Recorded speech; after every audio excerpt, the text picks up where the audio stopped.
এই উত্তরপত্রটাই আইনি লড়াই করার জন্য যথেষ্ট। কারণ যদি মাস্টার মশাই দেখেছে আমি সঠিক উত্তর দেওয়ার পর আমার উত্তরপত্র যদি লাল কালি মেরে দেয়, আমার কাছে কিন্তু একটা কপি আছে ভাই, মাস্টার কিন্তু এড়িয়ে যেতে পারবে না। তো সুতরাং যখন উত্তর কপি আছে, যদি মাস্টার আমার উত্তর আমার ওনার কাছে যেতে গিয়েছে যদি কেটে দেয়, আমার কাছে একটা কপি আছে, এই কপিটা নিয়ে কি করবেন? ভয় পাবেন না, ওই জাহির ভাইয়ের মতো ভুল কাজ করে ফেলবেন না, নিশ্চিন্তে থাকবেন। কথা দিয়ে যাচ্ছি, এখান থেকে ফুরফুরা শরীফ বেশি দূর নয়, পারলে আমার নেতৃত্বের সাথে কথা বলবেন, যদি মন না মানে সিধে ফুরফুরা শরীফে চলে যাবেন। জানেন 8ই ডিসেম্বর ফুরফুরা শরীফে নলেজ সিটির প্রোগ্রাম ছিল, বড় ভাইজান আপনাদের জন্য প্রোগ্রাম বাতিল করেছে। 7 তারিখে লিস্ট বার হবে, যদি ঘটনা চক্রে কারো নাম বাদ পড়ে যায় সে আতঙ্কিত হবে, তাই তার পরের দিনের জন্য পুরো প্রোগ্রাম বাতিল করেছে। আমার বড় ভাইজান বাড়িতে থাকবে, তার কাছে একটা জেরক্স কপি দিয়ে আসবেন। আপনাদের হয়ে মাস্টার মশাই আপনার সঠিক উত্তরপত্রকে কেটেছে, তাই মাস্টার মশাইয়ের বিরুদ্ধে, মাস্টার মশাইয়ের সরকারের বিরুদ্ধে আইনি লড়াই করার জন্য 8 তারিখে আপনাদের জন্য সমস্ত প্রোগ্রাম বাতিল করে বাড়িতে বসে থাকবে আপনাদের বড় ভাইজান। আমিও তার সাথে থাকবো, আপনাদের হয়ে লড়াই করবো। ভাই আর পাওয়ার দরকার আছে, আমার এই জাহির ভাইয়ের মতো ভুল কাজ করবেন না তো ভাই, জাহির ভাইয়ের মতো কেউ ভুল কাজ করে ফেলবেন না। আমি শুনেছি মমতা ব্যানার্জি বলেছেন এসআইআর আতঙ্কে যারা মারা গিয়েছে একটা করে চাকরি দেবে। জাহির ভাইয়ের পরিবার চাকরি পেয়েছে? যোগাযোগ করতে হবে, ফুটেজ নিয়েছে মমতা ব্যানার্জি। আমার জাহির ভাই দুনিয়া ছেড়ে চলে গেল, তার দলের লোকেরা এসে অনেক কিছু বললো। আমি সকলে আসতে পারতাম, এই ভাই আমাকে আসতে বলেছিল। আমি কি বলেছি ভাইকে বলো, কি বলেছি আমি কথা বলেছি যে ভাই আমি পরে আসবো, আগে চাকরিটা নিয়ে নাও, যা পাবে নিয়ে নাও, পরে আসবো। মিথ্যে কথা বলছি আমি? ওখানে আরো কজন ছিল তো ভাই, আরো কয়েকজন ছিল তো। কি বলেছি আমি? ভাই আমি যখন তখন চলে আসবো, আমি পরে আসবো, আগে এই সময় চাকরি টাকা না দেবে নিয়ে নাও, ছাড়বে না, জিজ্ঞাসা করো। তো মমতা ব্যানার্জি বলছে যারা এসআইআর আতঙ্কে মারা গেছে, অনেকে জ্বর হয়ে মারা গেলে এসআইআর মারা যাচ্ছে বলছে, কিন্তু আমার জাহির কিন্তু সত্যি ভয়ে মারা গেছে। এই জাহির ভাইকে ভয় দেখিয়েছে কে? শুভেন্দু অধিকারী। আর শুভেন্দু অধিকারী এতদিন তো জেলের মধ্যে থাকতো, ওকে ছেড়ে রেখেছে কে? মমতা ব্যানার্জি। কি বলছে বুঝতে পারছো না?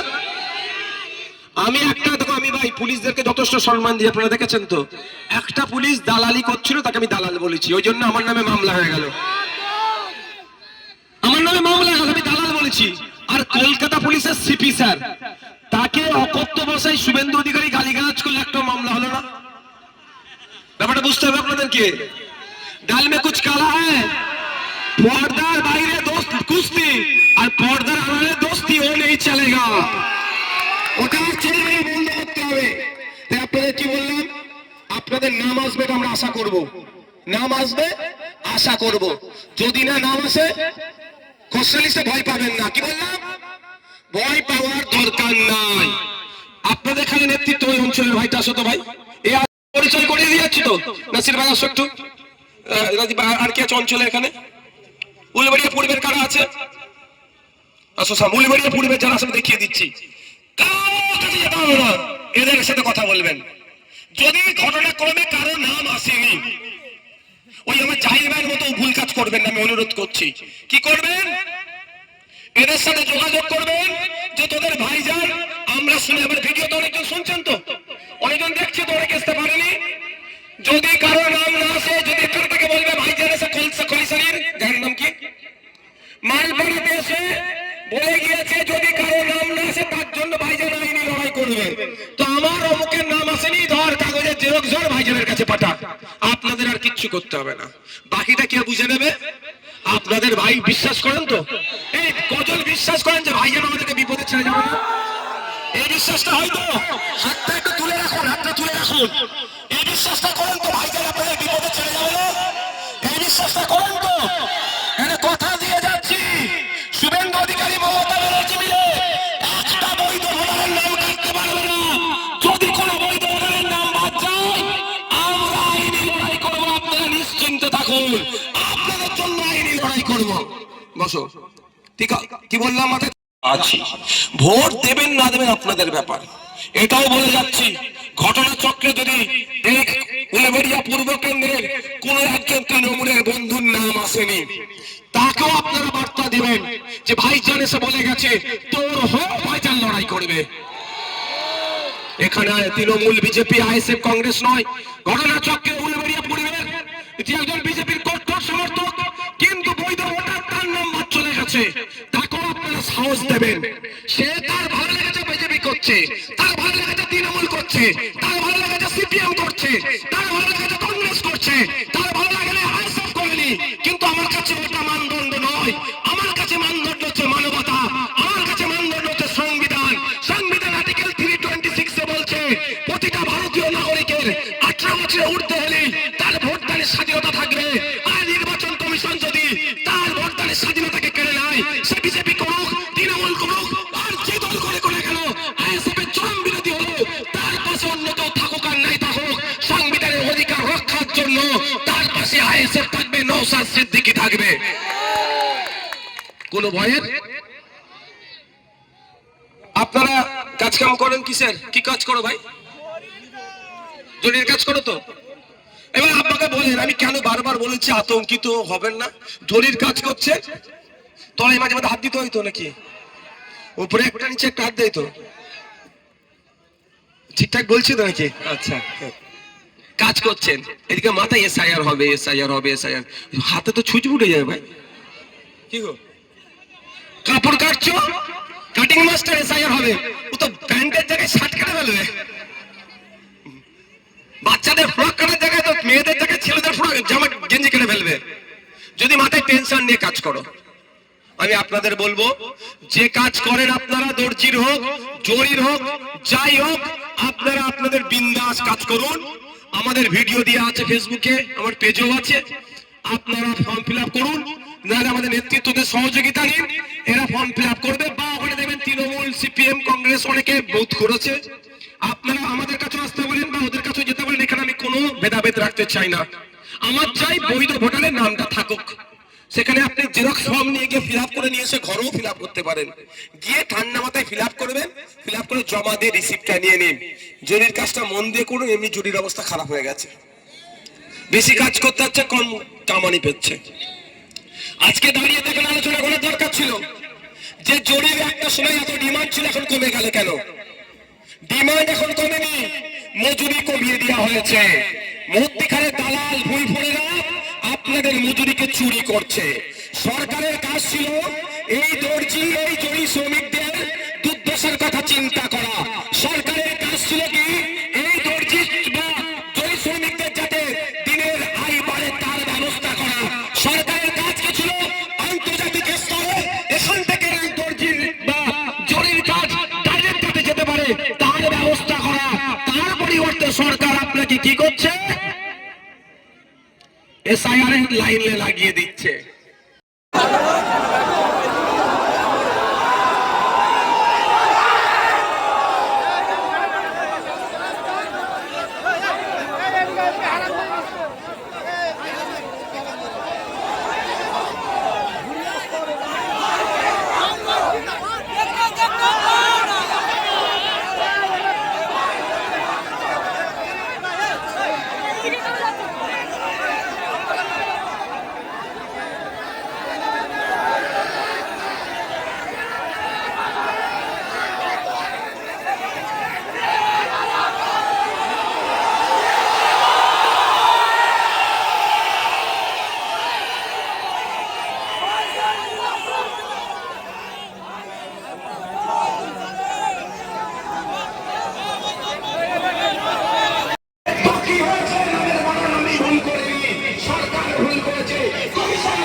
এটা আমি ভুল করেছি না সরকার ভুল করেছে? সরকার ভুল করেছে, সরকারকে দায়িত্ব নিতে হবে ঠিক করা। বেসরকারি আতঙ্কিত হবেন না। যখন পশ্চিমবঙ্গ হাইওয়ে ওখানে সরে আসতে হবে, ভাই আমার, ভাই আমার, সোনা ভাই আমার, হাইওয়ে এখানে চলে আসে। ভাই আমার, প্রশাসনকে তার কাজটা করতে দাও। কিছু বিপদ হয়ে গেলে আমরা আবার প্রশাসনকে বলবো কি তাকে ট্রেনে ঘুমাচ্ছিল, তাহলে প্রশাসনকে তার কাজটা করতে দিতে হবে। ভাই এদিকে চলে আসো। তো আপনারা জানিয়ে রাখি, যখন এসআইআর লাগু হয়নি পশ্চিমবাংলায়, এসআইআর হবে হবে হচ্ছিল, তখন থেকে আমি বলা শুরু করেছিলাম কি আপনারা আতঙ্কিত হবেন না। সেই সময় তৃণমূলের অনেক বন্ধুরা আমাকে কি বলেছিল, অমুকের দালাল তমুকের দালাল। আজকে যদি আমার জাহির ভাইটি আমার কথা শুনে আতঙ্কিত না হতো, তাহলে হয়তো সাচিক প্রাণী মানত। কিন্তু মমতা ব্যানার্জির কথাতে ভরসা করেছিল, হয়তো শুভেন্দু অধিকারীর কথাতে ভয় পেয়ে গিয়েছে। 1.5 কোটি রোহিঙ্গা আছে, জাহিরের টাইটেল মিলছে না, সেই জন্য জাহির ভয় খেয়ে গিয়েছে।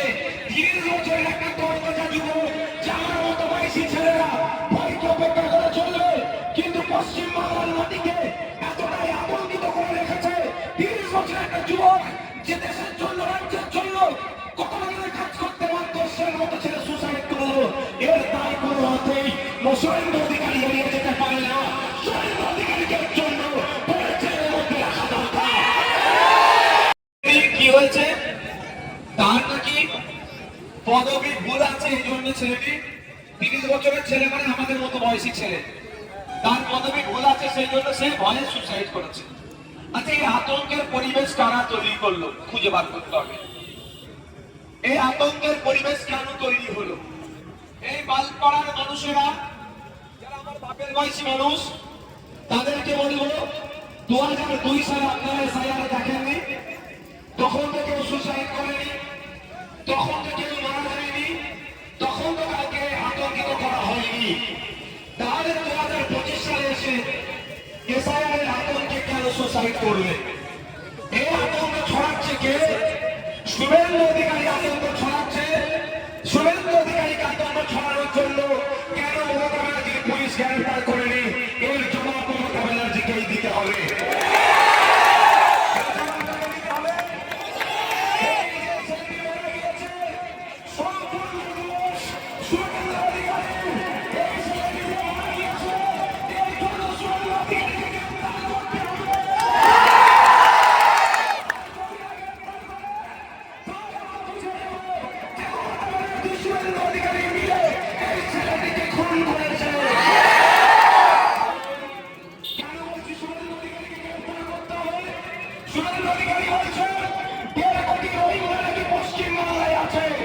আর শুভেন্দু অধিকারীদের বস দেশের প্রধানমন্ত্রী, দেশের স্বরাষ্ট্রমন্ত্রী সুপ্রিম কোর্টকে বলছে সারা ভারতবর্ষে 40,000-এর একটু বেশি রোহিঙ্গা আছে। যদি সারা ভারতবর্ষে 40,000-এর একটু বেশি রোহিঙ্গা থাকে, তাহলে পশ্চিমবঙ্গে কি করে 1.5 কোটি রোহিঙ্গা থাকলো? এই মিথ্যে কথা বলার জন্য, পশ্চিমবাংলার মানুষকে রোহিঙ্গা বলার জন্য পশ্চিমবঙ্গের মুখ্যমন্ত্রী, পশ্চিমবঙ্গের পুলিশ মন্ত্রীর কাজ হবে শুভেন্দু অধিকারীকে ঘরে ছেড়ে মধ্যে রাখা। বলছি নৌসদা, আজকে এই যে খলিশানিতে আপনি এলেন, খলিশানিতে এসে এই যে কোর্টের সভা করলেন, এই সভা থেকে তৃণমূল বিজেপিকে আপনি লক্ষ্য করে বললেন যে এসআইআর নিয়ে তারা ভয় দেখাচ্ছে। কেন, কি মনে হলো আপনাকে তারাই ভয় দেখাচ্ছে? দেখুন, 2002 সালের আগে ভারতবর্ষে ইতিপূর্বে 12 বার এসআইআর হয়েছে, 2002 সালেও এসআইআর হয়েছে। তখন এইরকম আতঙ্কের পরিবেশ ছিল না। কেউ সুসাইড করেছে বা কেউ ঘাস মারা ওষুধ দিয়ে খেয়েছে, কেউ গলায় দড়িয়ে টাঙায় টেনে যায়নি। কিন্তু এখন বিজেপি আর তৃণমূল মিলে এই এসআইআরকে পলিটিক্যাল এসআইআর করে সাধারণ মানুষকে মূল ইস্যু থেকে মাইন্ডকে ডাইভার্ট করার চেষ্টা করছে। মূল ইস্যু শিক্ষা, স্বাস্থ্য, কর্মসংস্থান, মানুষের ইনকাম বৃদ্ধি, এইগুলো, কিন্তু এগুলো থেকে তাকে দূরে সরিয়ে জন্য আতঙ্কের পরিবেশ তৈরি করছে। আর আতঙ্কের পরিবেশের শিকার হচ্ছে সাধারণ মানুষ। এই খলিশানির একটি জাহির নামে একটি ছেলে সুসাইড করেছে, মাত্র 30 বছর বয়স। 30 বছরের ছেলে সুসাইড করবে, এটা মেনে নেওয়া যায়? আতঙ্ক মানে কি ধরনের বিষ তুলেছে মানুষের মধ্যে, আতঙ্ক তৈরি করেছে সমাজের ওপর। দায়িত্ব তৃণমূল বিজেপি, কারণ তৃণমূল বিজেপি যেভাবে বিজেপি নেতারা বলছেন যে 1.5 কোটি রোহিঙ্গা আছে তাড়িয়ে দেবো, তো রোহিঙ্গা 1.5 কোটি কোথায় আছে? ভারত সরকারের দেওয়া তথ্যতে জানা যাচ্ছে যে 40,000-এর একটু বেশি রোহিঙ্গা সারা ভারতবর্ষে আছে। অসত্য তথ্য দিয়ে শুভেন্দু অধিকারীরা বা বিজেপিরা বাংলার শান্ত বাতাসকে অশান্তর দিকে ঠেলে দিতে চাইছে, বাংলার বাতাসে আতঙ্কের পরিবেশ তৈরি করছে। আর তৃণমূল কংগ্রেস এটাতে মজা নিচ্ছে, এর বিরুদ্ধে কোনো ব্যবস্থা গ্রহণ করছে না। তার দায়িত্বটা এখানে যে জাহির যে খুন মানে জাহির সুসাইড করেছে, এর দায়ভার দিতে হবে বিজেপিকে, দিতে হবে তৃণমূল। দাদা, আরেকটা জিনিস দেখা যাচ্ছে, সমস্ত বিএলওরা হয়েছে, তারা অনেক জায়গাতেই দেখা গেছে উলুবেড়িয়াতে যে যারা একটা সক্রিয় রাজনৈতিক দলের কর্মী এবং কোনো সময় এমনও বিএলও আছে যারা নিউট্রাল প্রার্থী হিসেবে লড়েছেন। তো ব্যাপারটা হচ্ছে তাদের রিসেন্ট অ্যাক্টিভিটি কী আছে, তাদের জন্য অপশান দেওয়া ছিল। অনেক ক্ষেত্রে আমরা বিএলওদেরকে চেঞ্জও করেছি, মানে বিএলওদের এগেনস্টে আমরা কমপ্লেনও করেছি। যদি এই ধরনের কোনো থাকে তাদের আমাদের তথ্য দেবেন, আমরা কিন্তু এটা তো উচিত নয়।